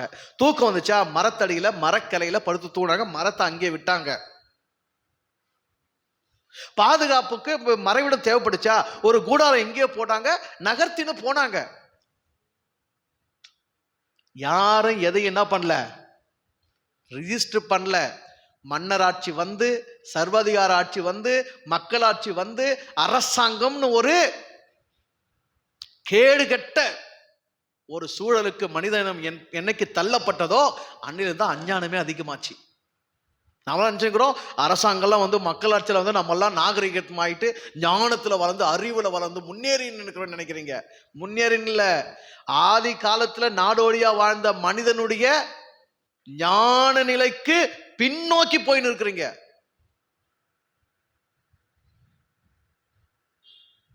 இது இந்த இடம் என் பெயரில் இருக்கிறது, உன் பேர் இல்ல.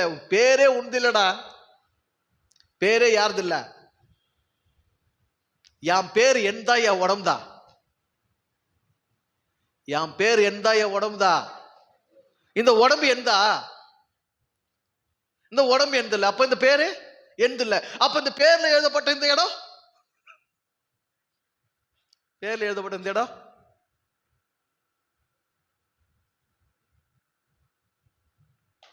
தூக்கின்னு போக முடியுமா? உடம்பே என் கூட வராது. உடம்பு பேர்ல எழுதப்பட்ட இடம் எங்கிருந்து வரும்? என் அடையாளத்தை சுமந்து இது எங்கிருந்து வரும்?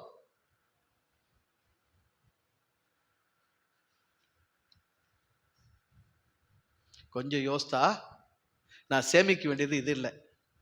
நான் சேமிக்க வேண்டியது எது இல்லை? இது இல்லை என் சேமிப்பு, இது இல்லை எனக்கானது.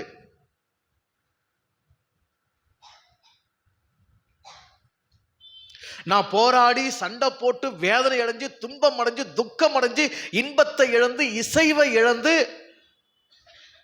இயல்பை இழந்து ஒரு இடத்தை மீட்டு என் பிள்ளைக்கு பிடிச்சி விட்டு போலாம். ஆனா அந்த சனியை கடைசி வரைக்கும் என்ன தெரியும் பண்ணோம்? அந்த புள்ள சனி என்ன பண்ணோம் கடைசி வரைக்கும்? அதுலயே நின்றோம். அதுக்கு மேல அது போவாது. ஆனா அதை சும்மா விட்டு பொண்ணு வச்சுக்கோ, அது என்ன தெரியும் பண்ணோம்?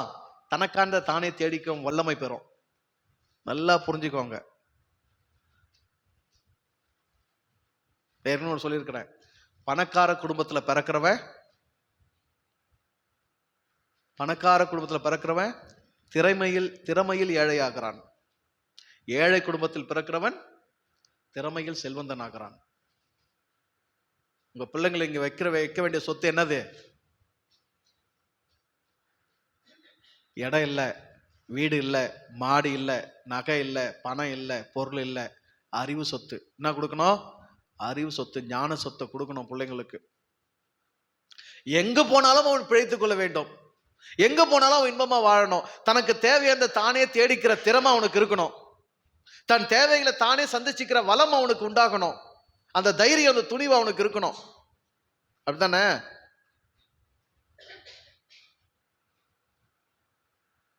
நிலை மாறலாம், சூழல்கள் மாறலாம், சந்தர்ப்பங்கள் மாறலாம், காலம் உருண்டோடும் போது நிறைய மாற்றங்கள் நடக்கலாம். இன்னைக்கு 2வது மாடியில் குடியிருக்கிற நானு நாளைக்கு எங்க வரலாம்? தரைக்கு வரலாம். ஐயோ ஐயோ வந்துட்டு வாழ்க்கையே போச்சு, வாழ்க்கை போயிடுமா? பூஜ்யமானாலும் திரும்ப என்ன ஆகலாம்? 100 ஆகலாம், வேறாகலாம், ஆளாகலாம், வாழலாம். எல்லாத்துக்கும் வாய்ப்பு இருக்கு. எல்லாத்துக்கும் என்ன இருக்கு? வாய்ப்பு இருக்கு. அந்த தைரியம், ஞானத்தை சொத்தாக சேமியுங்கள், அறிவை சொத்தாக சேமியுங்கள், புரிதலை சொத்தாக சேமியுங்கள். அதுதான் உங்களுக்கானது. அதுதான் உங்களுக்கு குரு பெல்லி. உங்களை குரு வயிறு எப்போ உங்களுக்கு வரும்? ஞான சேமிப்பு அதிகமானதான் வரும்.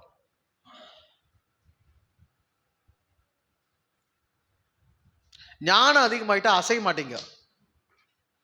ஞானம் அதிகமாயிட்டா என்ன பண்ண மாட்டீங்க? அசையமாயிட்டீங்க.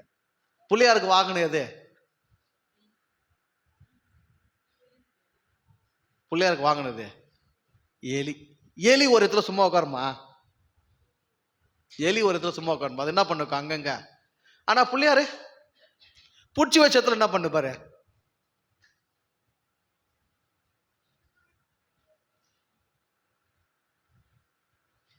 அப்படின்னா செயல்திறன் இல்லாதவரா? செயலே செய்ய மாட்டாரா? எல்லா வினைகளுக்கும் நாயகம், எல்லா வினைகளுக்கும் நாயகம். உலகத்தில் செய்யப்படுகிற பிரபஞ்சத்தில் இயங்குகிற ஒவ்வொரு செயலுக்கும் கடவுள். வினைகளுக்கு நாயகம், ஆனா சிம்பிளிசிட்டி. வினைகளுக்கு நாயகம், ஆனா எப்படி உட்காந்துக்கிறாப்ல? சும்மா உட்காந்துக்கிறாப்ல. எந்த வினைக்கும் வேலைக்கு ஆகுறதுல, ஆனா என்ன பண்ணுக்குது? என்ன பண்ணுக்குது? அங்கும் இங்குமா ஓடுன்னு இருக்குது.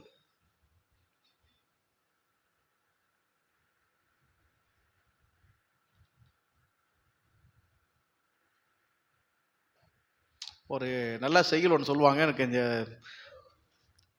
அது தண்ணியில தண்ணியில மீன்லாம் ஓடும், ஓடும்போது கொக்கோ என்னவோ காத்திருக்கோம். நல்லா சொல்லு, நல்லா சொல்லு, திரும்ப சொல்லு. ஒரு மீன்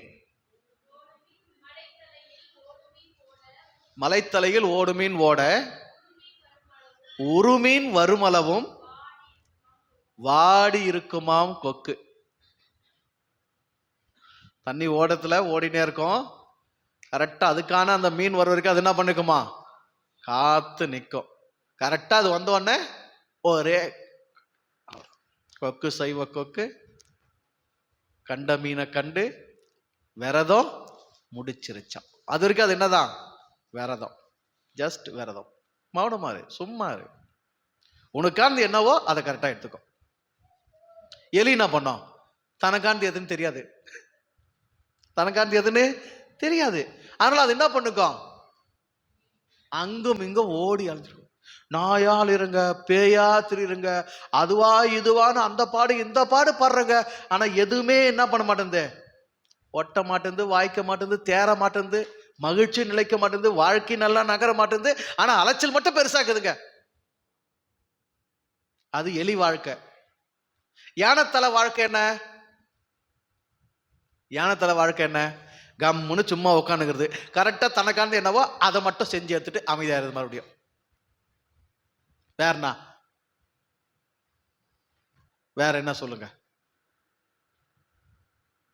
சொல்லிட்டாங்களே தெளிவா, என்ன பூசினே உருண்டாலும் ஒற்றத்தான் ஒட்டுன்ட்டாங்களே. அப்ப அறிவு என்ன வேலை செய்யணும்? ஏன்டா நான் என்ன பூசின்னு உருளணும்? எது எல்லாம் ஒட்டுறதுன்னு செட்டா தெரிஞ்சுன்னு அதை மட்டும் எடுத்துக்கினா போதாதா? ஏங்க, யாரு உலகத்தை சுத்திட்டு வராங்களோ அவங்களுக்கு பழன்னு சொன்ன உடனே இந்த ஆள் புத்தி என்ன வேலை செஞ்சது? இந்த உடம்பை இவ்வளவு பேர் உடம்பு வச்சுன்னு, இம்தம் பேர் எளிய வாகனமா வச்சுன்னு நான் என்னைக்கு போய் சுத்திட்டு வர்றது? மேட்ரு என்ன? உலகத்தை சுத்தணும். உலகன்றது என்னது? தாய் தந்தையே உலகம். தாய் தந்தைங்கிறது என்னது?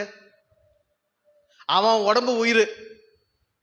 தாய் தந்தைங்கிறது என்னது? அவன் உடம்பு உயிர். உன் உடம்பு உனக்கு அம்மா, உன் உயிர் உனக்கு அப்பா. அப்ப யார சுத்தினா எல்லாம் வந்துடும். ஞானம் யார சுத்தினா பிறக்கும்? ஞானப்பழம் எப்போ உனக்கு கிடைக்கும்? ஒன்னு நீ சுத்தினா உனக்கு என்ன கிடைச்சிடும்? ஞானப்பழம் கிடைச்சிடும். உலகத்தை சுத்தி என்னைக்கு வர்றது? அப்ப இந்த ஆள் ஞானம் சரிதானே? அறிவு சரிதானே? வாழ்வதற்கு என்ன வேணும்? அறிவு வேணும், ஞானம் வேணும். அது எளிமையா கிடைக்கும். எங்க கிடைக்கும்? உனக்குள்ளவே கிடைக்கும். நீ உருள்றதுனால கிடைக்காது, நீ புரள்றதுனால கிடைக்காது, நீ அலையிறதுனால கிடைக்காது. அலைச்சல்ல நீ எந்தையும் ஒண்ணும் பண்ண முடியாது. அலைச்சல் உனக்கு என்ன கொடுத்துரும்? அவஸ்தையை கொடுக்கும். அலைச்சல் படுறவங்க இன்பமா இருப்பாங்க? சொல்லுங்க, அலைச்சல் படுறவங்க இன்பமா இருப்பாங்க? செயல்கள் என்ன தேவையில்லை? அலைச்சல் தேவையில்லை. எப்போ? நீ புரிதல் அடையும் போது, நீ ஞானத்தில் சிறக்கும் போது, உனக்கானது எது என்பதை நீ தெரிந்து கொள்வது மட்டும்தான் உனக்கான ஞானம். உனக்கு எது முடியும் தெரியுது உனக்கான ஞானம். உன்னால எது செய்ய முடியும் தெரியுது உனக்கான ஞானம். நீ எதற்கு இங்க வந்திருக்கிறன்றதை தெரிஞ்சுக்கிறது உனக்கான ஞானம். அதை மட்டும் செஞ்சுட்டு மற்றபடி சும்மாரு. எல்லாத்தையெல்லாம் உன்னால செய்ய முடியாது. நீ செய்யறதெல்லாம் உனக்கான வந்து உன்கிட்ட சேர போறது கிடையாது. எல்லாரும் எல்லாம் நீ திருப்திப்படுத்தலாம் முடியாது. உன் கூட இருக்கணும்னு எழுதப்பட்டவங்க நீ திருப்திப்படுத்தினா கூட உங்களை என்ன பண்ணுவாங்க? இருப்பாங்க. இல்லாம போறவங்கள நீ வலிய போய் திருப்தி படுத்தினோட என்ன பண்ண முடியாது? உன்னால் தக்க வைக்க முடியாது. அதனால வாழ்க்கை எலி போராட்டம் இல்ல. வாழ்க்கை என்ன கிடையாது? எலி போராட்டம் இல்ல. யானைக்கு எலியை விட வேகமா ஓட தெரியுங்களா? ஓடிச்சனா எலியை விட வேகமா ஓடும் யானை. ஆனா அது ஓடாது. அது ஆடி அசைஞ்சு மெதுவா நடக்கும். அந்த அசைவு தான் அதுக்கு. அந்த அசைவு தான் அதனுடைய கம்பீரம். வாழ்க்கை எப்படி இருக்கணும்? லேசான அசைவுகளோடு இருக்கணும் வாழ்க்கை. தூங்குறதும் தெரியக்கூடாது, எழுந்துக்கிறதும் தெரியக்கூடாது, சமைக்கிறதும் தெரியக்கூடாது, சாப்பிட்றதும் தெரியக்கூடாது, பாத்திரம் கழுவுறதும் தெரியக்கூடாது, வீடை பராமரிக்கும் தெரியக்கூடாது.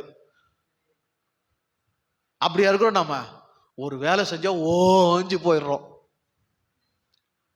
ஏன் அந்த வேலையை எப்படி செய்யறோம்? முதல்ல எந்த வேலையும் நம்ம விருப்பத்தோடு செய்யறதில்ல. ரெண்டாவது அந்த வேலையில ஈடுபட்டு செய்யறது இல்ல. மூணாவது அந்த வேலையை செய்யறதுக்கு முன்னாடியே அந்த வேலையை பற்றிய பாரத்தை தலையில ஏத்துக்கிறோம். ஐயோ, அடுத்து சமைக்கணும், அதுக்கப்புறம் பாத்திரம் கழுவணும், அதுக்கப்புறம் இதை பண்ணணும். முதல்ல மண்டையில என்ன ஏறிடுது? காலையில தூங்கி இருந்தோன்னா இன்னைக்கு இங்க போனோம், இதை செய்யணும், அதை செய்யணும் அப்படின்னு பாரத்தை ஏத்துட்டீங்கன்னா வேலை என்ன செய்ய? சுமூகமா, சுகமா, லகுவா ஓடாது. சிந்தனையில எந்த கலைப்பும் இல்லாம, கலைப்பு எங்க வரக்கூடாது?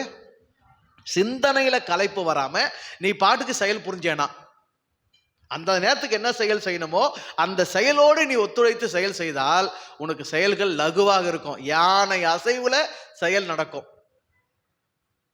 வேகமாகவும் இருக்கும், விவேகமாகவும் இருக்கும், சுகமாகவும் இருக்கும். இல்லைன்னா எலிப்பாடுதான். என்ன பாடு? எலிப்பாடு. இந்த சந்தில ஓடி, அந்த சந்தில ஓடி, இங்க ஓடி, அங்க ஓடி, அதுக்கும் கிடைக்காம இதுவும் குறிக்காம, இது கிடைக்காம, இது கூட அவன் விரட்டி இவன் விரட்டி போய் ரெஸ்ட் எடுக்கலாம். அப்படி சாயத்துக்குள்ள இன்னொருத்த வந்து டோயினுமா? ஐயோ, நோ நோ நோ நோ. இனிமேல் நாய் படாத பாடு இல்ல, எலி படாத பாடு. வாழ்க்கை யானை அசைவில் இருக்கணும். நீ உட்காரும் நேரம் உனக்கு அதிகமா இருக்கணும். ஓஞ்சி உட்கார்றதுக்கு. என்னத்துக்கு? ஓஞ்சி உட்கார்றது, சுகப்படுறதுக்கு. ஓஞ்சி உட்கார்றதுனா சும்மாவே உட்கார்ந்துங்கிறது இல்லை. மனசு சுகப்படணும். மனசு என்ன பண்ணும்? சுகப்படணும். மனசு அமைதியில லயிக்கணும். புடிச்சு வச்ச மாதிரி மனசு ஒரு இடத்துல நிக்கணும். புடிச்சு வச்ச மாதிரி மனசு என்ன பண்ணும்? நிக்கணும். எதனா ஒரு இன்பத்துல லயிக்கணும். ஒரு பாட்டை உருப்படியா முழுசா கேட்க முடியுதா பாரு உனக்கு? ஒரு நாளைக்கு ஒரு பாட்டை சந்தோஷமா இன்பமா கேட்கப்பட்ட பாரு. பாட்டு போட்டுடுற, கேட்கலான்னு தான் போட்டுடுற, பாட்டு தான் போட்டுடுற. ஆனா நீ படாத பாடு பாடுறாங்க எங்க நம்ம யோசித்து. பிள்ளையார் சேமிப்பு என்பது ஞான சேமிப்பு. பிள்ளையார் பெல்லி என்பது, குரு பெல்லி என்பது அறிவு சேமிப்பு. அறிவு உன் வாழ்க்கையின் ஆஸ்தி, ஞானம் உன் வாழ்க்கையின் பொக்கிஷம். எலி மனதின் அடையாளம். எலி எதன் அடையாளம்? மனதின் அடையாளம். மனசுக்கு ஒரு இடத்துல ஒரு நேரத்துல சும்மா இருக்க முடியாது. அது அங்கோ இங்கோ எலி மாதிரி என்ன பண்ணிட்டே இருக்கும்? ஓடிட்டே இருக்கும். அதையும் இதையும் நாடிட்டே இருக்கும், அதையும் இதையும் குளறிட்டே இருக்கும். எலி ஏதாவது ஒரு இடத்துல உட்காந்துச்சுன்னா அங்க என்ன கேட்டுனே இருக்கும்? சத்தம் கேட்டுனே இருக்கும். எலி வீட்டில் வந்தா என்ன பண்ணுங்க? எதையாவது கொறிச்சுன்னு, கொறிக்கிறதுக்கு ஒண்ணு இல்லைனா கூட என்ன போடும்? அது கொறிக்கிறதுக்கு ஒண்ணு இல்லைனா கூட என்ன போடுங்க? சத்தம் போடுங்க. நான் கீழே வீட்டில் இருந்தேன், ஒரு கம்ப்யூட்டர் வச்சிருந்தேன். கம்ப்யூட்டர்ல ஒரு சப்வூஃபர் ஒன்று வச்சிருந்தேன், சின்னதாக ஒரு சப்வூஃபர் ஒன்று வச்சிருந்தேன். அதுக்குள்ள ஒரு ஓட்டை. நான் நைட்ல கம்ப்யூட்டர்ல ஏதாவது படம் பாட்டு ஏதாவது கேட்டுட்டு படுத்துட்டுனா அமைதி, நிசப்தம்னா அப்படி ஒரு நிசப்தம் இருக்கும். குறுக்குற ஒரு சவுண்டு, சின்ன மெல்லிய சத்தம் கேட்டுட்டே இருக்கும். அவ்வளோ டிஸ்டர்பா இருக்கும். ரொம்ப மாசங்களா அந்த சத்தம் என்ன டிஸ்டர்ப் பண்ணிட்டே இருந்தது. எனக்கு என்னது எங்கிருந்து வருதுன்னே ரொம்ப நாள் கண்டுபிடிக்க முடியல. அப்புறம் ஒரு நாள் இன்னைக்கு கண்டுபிடிச்சே ஆகணும்டா அப்படின்னு எல்லா பொருளும் தேடி எல்லாத்தையும் அமைதியாக ஆக்கிட்டு தேடினா இதுல இருந்து தான் வருது அப்படின்னு தெரிஞ்சு போச்சு. அடுத்த நாள் அதை ஸ்க்ரூ போட்டு அந்த சபூப்பரை கழட்டி இப்படி திறந்தா இவ்வளோ பெரிய எலி தொடக்குன்னு வச்சு ஓடிச்சு. சரி எலி ஓடிச்சு பூட்டிடலான்னு பார்த்தா 5 குட்டி போட்டுது உள்ள. வெள்ளை வெள்ளையா இவ்வளோ 5 குட்டி போட்டுது. அடப்பாமே, இது கல்யாணம் பண்ணி தாம்பத்தியம் பண்ணி 5 பிரசவத்தை பார்த்து குடும்பம் நடத்திருக்குது. எங்க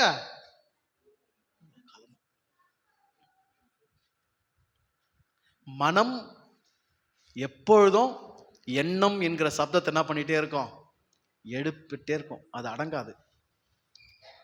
மனதை அடக்க நினைத்தால் அது இன்னும் அதிகமாய் அலைப்பாயும். மனதை அறிய முயற்சிக்கணும். மனதை அறிய முயற்சிக்கணும். எனக்குள் வரும் எல்லா எண்ணங்களும் என்னுடையது அல்ல, எனக்கானது அல்ல. எந்த எண்ணத்தை செயலாக்க முடியுமோ அந்த எண்ணத்தை மட்டும் எனக்கு எடுத்துக்கணும். மற்றதை ரோட்ல போக விட்டுணும். என்ன எவ்வளவு எண்ணம்னா மனசுல வரட்டும், வர எண்ணத்துல என்ன பண்ணிடணும், போக விட்டுணும். எந்த எண்ணம் எனக்கு நன்மை தருமோ, எந்த எண்ணத்தை என்னால் செயல் வடிவமாக்க முடியுமோ, எந்த எண்ணம் என்னை சிறப்பாக்குமோ அதை மட்டும் எனக்குன்னு எடுத்துக்கணும். எடுத்துக்கிறது உன் உரிமை, போறது அதன் உரிமை. நல்லா புரிஞ்சுக்கோ. மனசுல எண்ணங்கள் போறது யார் உரிமை? அதனோட உரிமை. அதுல இருந்து உனக்கு தேவையானதை எடுத்துக்கிறது யார் உரிமை? உன்னுடைய உரிமை.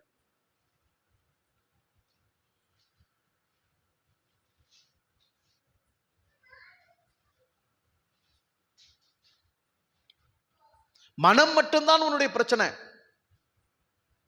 மனம் மட்டும்தான் உன்னுடைய பிரச்சனை.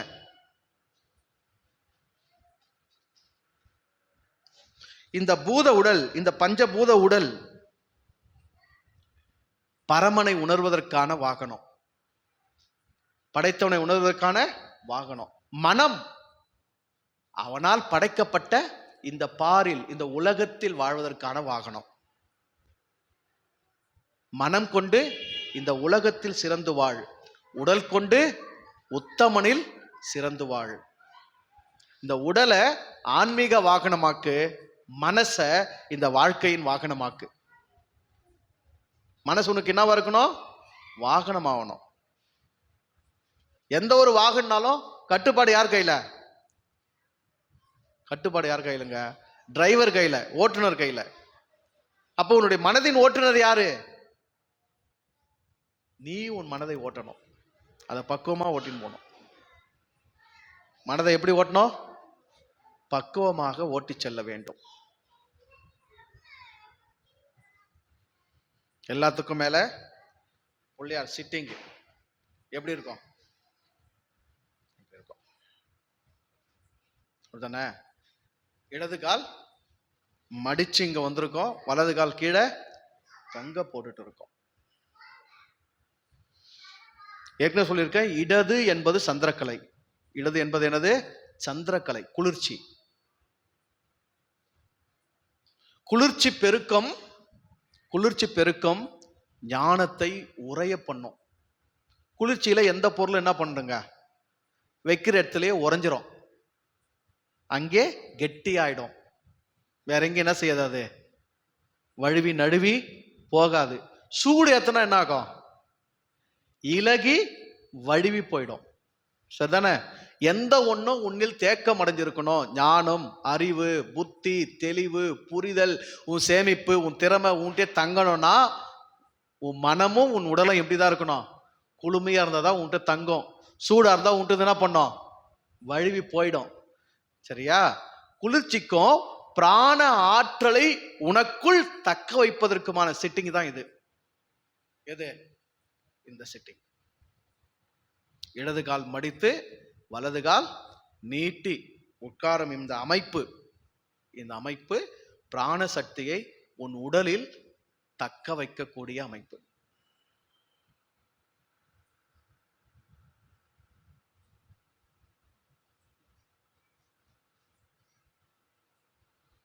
நான் இந்த சேர் இடுக்கமாக்குறதுனால நான் காலை இப்படி வச்சிருக்கேன்.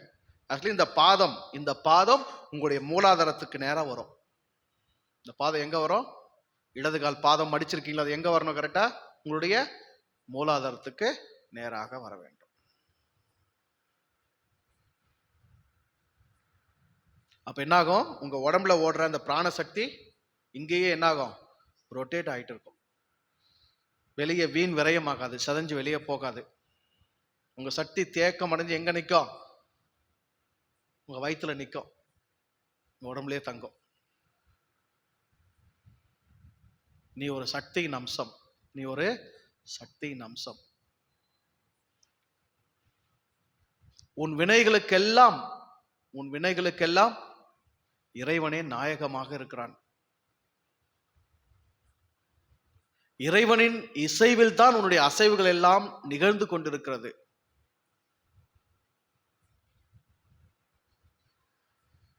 இன்பத்தோடு அனைத்தோடும் இசைந்து போ. அனைத்தோடும் எப்படி இசைஞ்சு போ, இன்பத்தோடு இசைந்து போ. ஊக்கமாக உறவுக்குள், உற்சாகமாக உறவுக்குள், ஆனால் எதிலேயும் மூழ்கி போகாதே. பந்த பாசங்கள் அனைத்தும் வெறும் மாய வலைகள் மட்டுமே, அறியாமையின் சூழ்ச்சி அவைகள். அது நம்முடைய பிறப்பை வர்த்திக்க செய்பவை, இறப்புக்கு கொண்டு போறது கிடையாது. மனிதன் பிறந்தான் என்றால் அவன் என்ன செய்யணும், பிறக்கும் எந்த ஒரு மனிதனும் இறக்க வேண்டும். என்ன பண்ணோம், இறக்க வேண்டும். இறத்தல் என்பது இல்லாமையோடு கலந்து விடுவது, சூனியத்தில் கலந்து விடுவது, இறைவனில் கலந்து விடுவது. இறத்தல் என்பது என்ன, இறைவனில் கலந்து விடுவது. ஆனா பந்த பாசம் மாயவலை என்ன பண்ண, உன்னை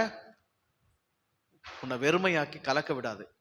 வெறுமையில போய் சேரணும்னா நீ என்ன இருக்கணும், வெறுமையா இருக்கணும். சூனியத்துல சேரணும், நீ என்ன இருக்கணும், சூனியமா இருக்கணும். பற்று பாசம் கசெல்லாம் ஒட்டின்னு என்ன பண்ண முடியாது, நீ வெறுமையாக முடியாது. ஏனென்றால் ஒரு நாளைக்கு ஒரு நொடி கூட உன் மனசு என்ன வருது கிடையாது, வெறுமையாகிறதே கிடையாது. அது பற்றுகளோடவே இருக்கு, பாசங்களோடவே இருக்குது. எதையாகிலும் எனதுன்னு அது பிடிச்சு வச்சுனே இருக்குது. எதையாகிலும் எனதுன்னு என்ன பண்ணுது, அது பிடிச்சு வச்சுனே இருக்குது. அவைகள் எல்லாம் கழற்றி போட வேண்டிய, உரித்து போட வேண்டிய வெங்காய தோல்களே அப்படின்னு உனக்கு புரியணும். என் பேர் ஒரு வெங்காயத்தோல், உரிச்சிரு. என்னது நான் எதெல்லாம் நினைக்கிறோம் அதெல்லாம் என்னதான், வெறும் வெங்காயத்தோல் தான். எல்லாத்தையும் உரிச்சு போடுறது தான், அம்மனமாக்குறது தான், அவுத்து போடுறது தான். செத்தவனுக்கு என்ன கிடையாது, எந்த பற்றும் கிடையாது, எந்த பாசமும் கிடையாது, எந்த வேஷமும் கிடையாது, எந்த அங்கீகாரமும் கிடையாது, எந்த கௌரவமும் கிடையாது, எந்த ஆணவமும் கிடையாது, எந்த கர்வமும் கிடையாது. ஏது மற்றவன் யாரு, செத்து போன பணம். நீ திரியறதும் எப்படி தெரியும், பாடி பணம் போல தெரி. பணம் யார் மேலேயும் அக்கறை எடுத்துக்காது. நீ பெரிய மாலை போட்டீங்க, இவன் சின்ன மாலை போட்டானே, அவன் புடவை போட்டானே, அவன் மெழுகுவத்தி கொளுத்துறானே, ஊதுவத்தி கொளுத்துறானே, இவன் சென்ட் அடிச்சானே, யார் மேல என்ன எடுத்துக்காது, அக்கறை எடுத்துக்காது.